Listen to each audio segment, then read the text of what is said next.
Surfing Glory es una alternativa real para aprender a hacer surf de una forma divertida y segura, adaptada para que todo el mundo lo pueda practicar.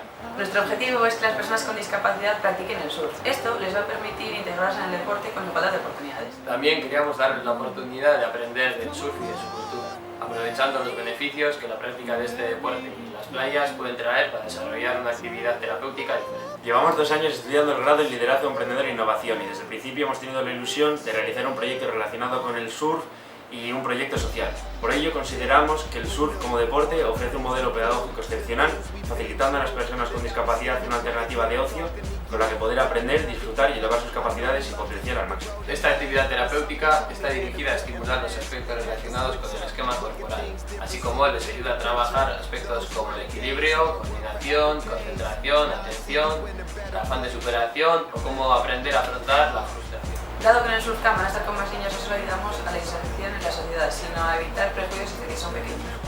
Gracias a una colaboración con el Surfcamp de Barrica, organizaremos campamentos de surf donde el usuario tendrá la oportunidad de elegir la duración de su estancia, desde un día a una semana. También dispondrán de monitores 24 horas y realizarán distintas actividades, como el pádel, el yoga, el snorkel o el slacklining.